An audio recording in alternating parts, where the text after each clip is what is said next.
And you know what? If there's anywhere where you can talk about vulva size, it's girl chat.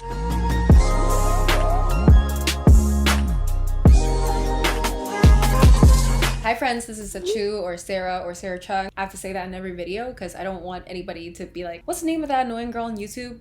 SACHEU? It's pronounced SACHEU, like Sarah and Chung, so SACHEU.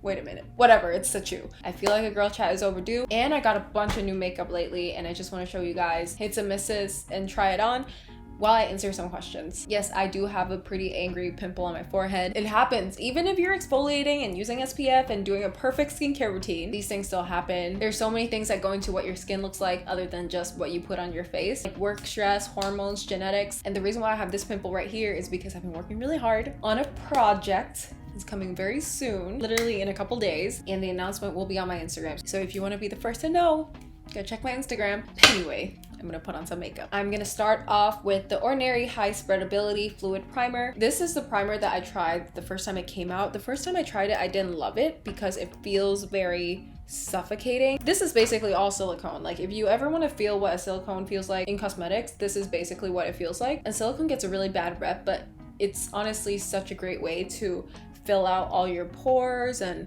fine lines and wrinkles. You often find silicone in foundations. It gives a blurring effect, so it's like a good cosmetic ingredient, but the feeling is something to get used to. I've been loving it because it makes my foundation lay really nicely, but it just feels suffocating. So for today's girl chat, I asked you guys to send in some questions, which I'll get to, but I want to pull up this tweet, you might have seen it too, and talk about it, discuss it a little bit. And it's basically 2 screenshots of a conversation where the guy's saying, again, not trying to be mean, but I work out damn near every day and work so hard at my job, literally to keep the physical attraction there for you and to be impressive for you when people know or find out who you're dating. And you don't give a fuck to do that for me and just expect to be head over heels for you. You can lie and say whatever you want, but if I was 200 pounds and had a shitty job, you wouldn't fucking be with me. That's a fact. And then the girl said, so you're saying that's me, that I'm fat and have a shitty job and unattractive? And the guy said, want me to be crazy attracted to you? Then work out. If you can't do it now, then you won't 10 years from now. I've been asking and telling you how to make me all about you, and you don't do it. Simple as that. Again, not trying to be mean, but there's no sense of trying to protect your feelings anymore because this shit's out of control. I don't care about boobs, all the fake bullshit, fillers, etc. I just want and am attracted to fit girls, plain and simple. Can't help it. It's just what's in my genetics or brain makeup. I don't know. Jordan, the hard honest truth is that I love you, always have, but I'm not as attracted to you as I used to be for multiple reasons, and I've told you over and over how to change that,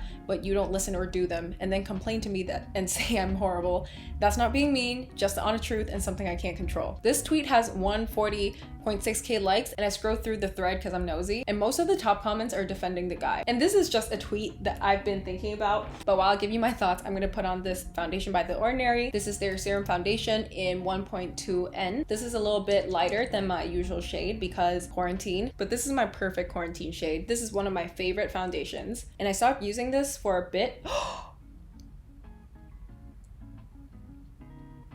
Just bought a new couch cover and it's white, and now it has a drop of foundation on it. Anyway, I stopped using this as much because I was testing out other foundations and forgot how much I love it. Don't you have makeup products like that where you stop using it for a while because you ran out and you are curious about new products, so you just leave it for a bit, and when you come back to it, you love it just as much as you did before? But anyway, here are my thoughts. The top comments are like, the man is being honest. I really don't see the problem here. Apparently, you're wondering why he's not head over heels for you, and he told you why. Are we men supposed to lie and not hurt your feelings? He was as respectful as he could to explain his side of things. The problem isn't that the man is being honest. It's that this guy expects this woman to change for him. The thing I don't get, like, if this is just a date or this is just someone you're casually seeing, then fine. Like, if you're not like, people are allowed to have preferences. If you're not physically attracted to this person, that's fine. You can go to the next one. But to be in a relationship with someone and then something changes, and I'm assuming from this conversation that she might have gained weight or she's no longer as fit as she used to be. But my thing is, there's no agreement when you enter a relationship that you need to stay looking like this, because so many things can happen to you that can change your appearance. Surgery, pregnancies, injuries, medical conditions. So many things can happen to you to change your appearance. Like, your looks are going to change throughout time. You can't promise anybody that you're going to look like that throughout your whole relationship. It's just That's not how life works. That's not how your body works. And you know what? Some people are just very about appearances. They care a lot about physical attraction and about physical appearances.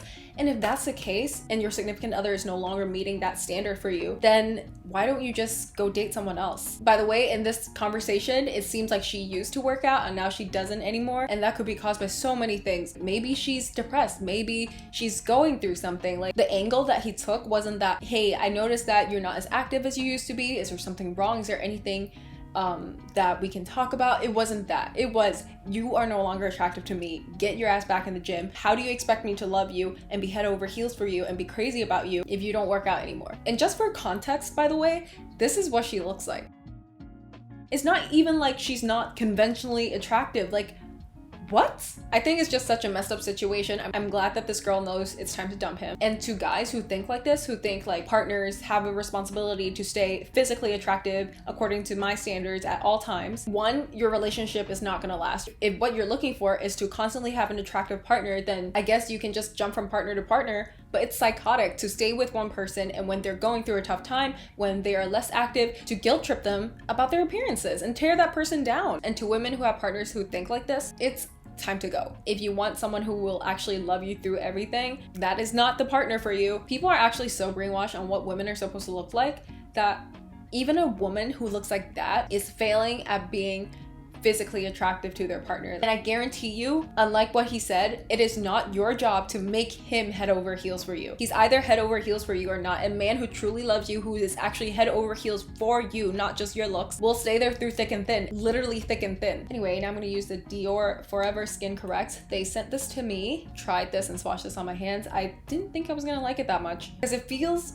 a little moussey and thick, but after I tried it on my face, I think this has potential to be one of my favorite concealers of all time. It reminded me of the first time I used heart-shaped tape, so I just do little dots. Like, you actually don't need a lot. I know I say that a lot, but with this, you actually don't need a lot at all. This email actually came from an influencer. They're pretty famous. I'm gonna keep them anonymous, but I'm so glad I got this email because this is something that I don't think they would have talked about publicly. So glad they sent this email. Hi Sarah, I am with a talent management in my country and always get bashed. I get fat shamed as well. I don't understand why and how some people could be that mean. How can I deal with this? I've been super suicidal due to the hate I've been receiving for being a little on the chubby side. Do you have haters as well? And how can I feel better when people are constantly putting me down? I hope you do answer. I love you. I feel like the theme of this girl chat is just collective body image issues. People are ruthless. First of all, I'm so sorry that you're going through this. Unfortunately, I've been through this as well. A lot of people, especially if you wear a bikini, especially if you do fashion videos, or really just if you're a little bit bigger and you're living your life. I know in America, I'm not really considered that big, but in Asia, you would never find a girl that looks like me in entertainment if they're not there for comic relief. There's so much emphasis on making yourself small, and this doesn't just happen with body size. It's also in your conversations. It's also how much space you take up when you're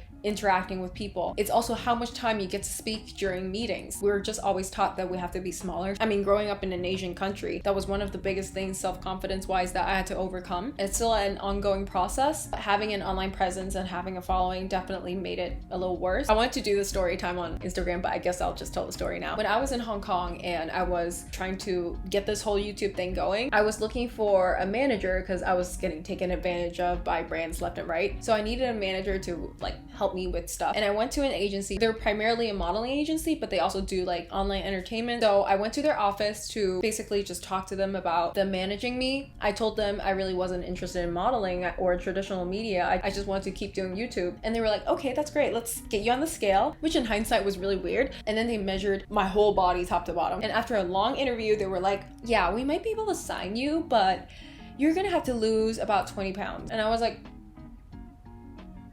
for what? And this is the crazy part. They sent me a contract and one of the stipulations is that I can't gain a certain amount of weight. Like, isn't that crazy? But anyway, I'm sorry I told the story. I'm just trying to demonstrate that I'm able to empathize. I'm not trying to make this about me. I'm trying to make this about you. But just from my personal experience, it's insane how, especially if you are in the public eye, there is pressure from brands, from your followers, from everybody to be skinnier. Hi, Editing Sarah here to illustrate my point that everybody gets body shamed. I want to show y'all a list of gorgeous women who have been body shamed. Cue the montage. Shining, cause I'm oh so blessed. Shining, cause I'm now she throwing it. And I think that's something that helped me a lot is I follow a lot of girls with normal bodies. And by normal, I mean more representative of the average woman, to remind myself that there isn't a problem with how I look, no matter what my weight is. And if you're having serious suicidal thoughts, definitely go see a therapist to talk this out, because the issue might be deeper. But I do understand that a lot of hate messages and constantly getting them can definitely trigger some things. But if you have a solid foundation and understanding of how your weight doesn't make you ugly, that you're deserving of love, of opportunities, of a fulfilling life, no matter what your weight is, it will be a lot harder for haters to get to you. I think that's something that you can consider. And if all else fails, I'm a huge fan of blocking people. You have every right to set boundaries in your life, and that includes online. If someone is spreading lies about you, harassing you, or anything like that on your page, like, it's your page. Nobody has a right to your life or your content or your presence. Block. I said block. By the way, do you see how good this concealer is? Can't even see my pimple anymore. I just did my brows with the Brow MVP in light brown, one of my favorite brow pencils. They recently came out with the brow wax. I'm gonna use this on camera just to show you guys, but I'm not a huge fan of it. I feel like brow waxes never really work on me. Like, I'll just run this up like that. You see that? It looks a little bit more fluffy, but last time I used this, it didn't really hold.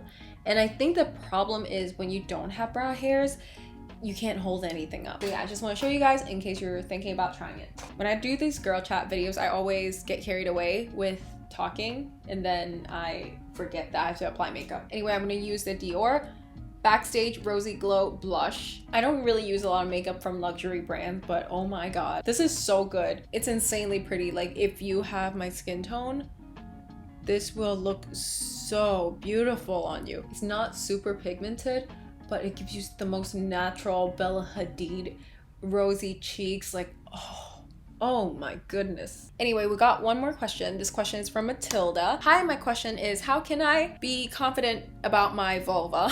I don't know if it's common, but I have a large labia minora, bigger than my labia majora, and I am extremely insecure about it. Help.